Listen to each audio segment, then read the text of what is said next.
माशी तरक्की की जानिब अहम संगे में लबूर हो गया है। वज़ीर-ए-आज़म का एक रोज़ा दौरा कराची इजलास से ख़ताब में शहबाज शरीफ का कहना था कि बंदरगाहों में जदीद निज़ाम से अरबों डॉलर का ज़र मुबादला हासिल हो सकता है। वज़ीर ने हाल ही में दौरा काज़ाकिस्तान के दौरान रूसी सदर व्लादिमीर पुतिन और बास एशियाई ममालिक के रहनुमाओं से मुलाकात पर शुरा को एतमाद में ले लिया। इससे पहले वज़ीर-ए-आज़म कराची पोर्ट ट्रस्ट पहुंचे, जहां उन्हें बंदरगाहों और national flag carrier Pakistan national shipping corporation पर तफसीली ब्रीफिंग दी गई।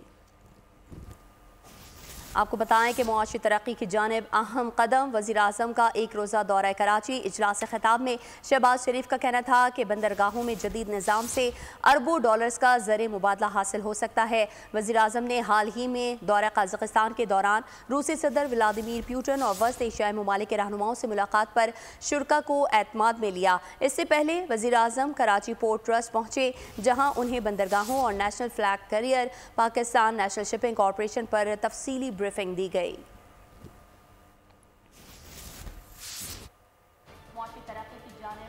कदम। वज़ीर-ए-आज़म का एक रोज़ा दौरा कराची इजलास से ख़िताब में शहबाज शरीफ का कहना था कि बंदरगाहों में जदीद निज़ाम से अरबों डॉलर्स का ज़र मुबादला हासिल हो सकता है।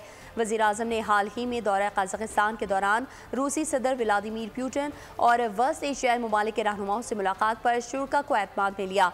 इससे पहले वज़ीर-ए-आज़म कराची पोर्ट ट्रस्ट पहुँचे, जहाँ उन्हें बंदरगाहों और national flag carrier Pakistan national shipping corporation पर तफसीली ब्रीफिंग भी दी गई। मुआशी तरक्की की जानिब अहम कदम अबूर कर लिया गया। वज़ीर-ए-आज़म का एक रोज़ा दौरा कराची इजलास से ख़िताब में शहबाज शरीफ का कहना था कि बंदरगाहों में जदीद निज़ाम से अरबों डॉलर्स का ज़र मुबादला हासिल हो सकता है।